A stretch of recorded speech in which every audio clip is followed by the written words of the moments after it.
तो इस वाली वीडियो में हम देखने वाले हैं CUET PG में जो डायरेक्ट क्वेश्चन डायरेक्ट आते हैं वो जल्दी से देखने वाले हैं, ठीक है। ज़्यादा समझेंगे नहीं, बस जल्दी से देख लेंगे, ठीक है। तो सबसे पहले हमें देखना है MSc क्लास 1 एंड क्लास 2 का डिफरेंस, ठीक है। अब MSc 1 ऐसा होता है, देखो ऐसा होता है, ठीक है। तो आपको क्वेश्चन आता है कि ये होता है पेप्टाइड, तो ये पेप्टाइड किस जगह पर आता है, अल्फ़ा 1 एंड अल्फ़ा 2 के बीच में आता है। MSc 1 में अल्फ़ा 1 एंड अल्फ़ा 2 के बीच में आता है। MSc 2 में यहाँ पर पेप्टाइड आता है, यानी beta 1 and alpha 1 and alpha 1 के बीच में आता है। ये क्वेश्चन आता है। दूसरा, MSc 1 most of the cell पे रहता है, जबकि MSc 2 एंटीजन प्रेजेंटिंग सेल पे रहता है। अब MSc 1 में आपका जो एंटीजन है वो एंडोजिनस होता है, ठीक है। एंडोजिनस यानी देखो आप ऐसे याद रख लो, क्योंकि MSc 1 मतलब प्राइमरी, तो एंडोजिनस क्या होता है, जो घर के लोग होते हैं प्राइमरी होते हैं। ऐसे ही एक्सोजिनस मतलब कोई बाहर से आ रहा है तो वो सेकेंडरी पे आप उसको रखते हैं।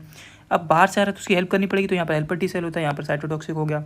अब देखो यहाँ पर हेल्पर टी सेल होता है तो H होता है, H को उल्टा करो तो 4 जैसा दिखेगा, तो यहाँ पर CD4 होता है, ठीक है। अब यहाँ से भी क्वेश्चन आता है, ठीक है।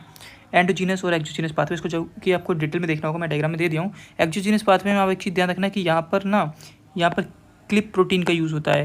यहाँ पर जो टर्म्स आते हैं जैसे क्लिप हो गया, इन्वेरिएंट चेन हो गया, ठीक है, और आपका HLDM हो गया, ये टर्म्स आपको जहाँ मिलेंगे वो एक्सोजिनस पाथवे होता है। अब यहाँ से एक क्वेश्चन आता है, जब एंटीबॉडी बनाते हैं ना, तो ये देखो ये जो चेन है ना, ये होती है लाइट चेन। लाइट चेन को बनाने के लिए जो रिकॉम्बिनेंस होता है इसे VJ कहते हैं, और ये जो है ना, ये बड़ा सा, इसे हैवी चेन कहते हैं। इसको बनाने के लिए VDJ रिकॉम्बिनेशन चाहिए होता है। ये DNA को ही शिफ्ट करने से होता है, यानी RNA का रोल नहीं होता, अल्टरनेटिव स्प्लाइसिंग से नहीं होता, DNA के रिकॉम्बिनेशन से होता है। ये बहुत ही अलग चीज़ होती है इसमें। यहाँ पे अगर अब एक और क्वेश्चन आता है, जैसे कि ये एंटीबॉडी है, इसको अगर आप पपाइन से तोड़ेंगे तो आपको 2 FAB मिलेंगे और नीचे एक FC मिलेगा। जबकि आप पेप्सिन से अगर तोड़ेंगे तो पेप्सिन क्या करता है, यहाँ से उसको अलग कर देता है, तो आपको FAB2 इस तरीके से दिखेगा और नीचे सारे फ्रेगमेंट हो जाएंगे, ठीक है। ये क्वेश्चन आता है। फिर ऐसे ही डिफरेंट एंटीबॉडीज़ के क्वेश्चन आता है, अलग अलग एंटीबॉडी। जैसे ये IgM है जो पेंटामेरिक होता है। IgM सबसे पहले प्राइमरी रिस्पॉन्स में सीक्रेट होता है, सबसे ज़्यादा कॉम्प्लीमेंटेशन एक्टिवेशन यही करता है। अब IgD है, ये B सेल के ऊपर होता है। IgG जो है आपको प्लेसेंटा को क्रॉस कर सकता है। IgA जो मिल्क में पाया जाता है, डाइमर होता है। IgE आपको पता है जो है एलर्जी में होता है। एलीलिक एक्सक्लूजन में मतलब 2 एलील में एक ही एलील एक्सप्रेस होते हैं, एलीलिक एक्सक्लूजन कहते हैं, डेफिनेशन आता है इसका।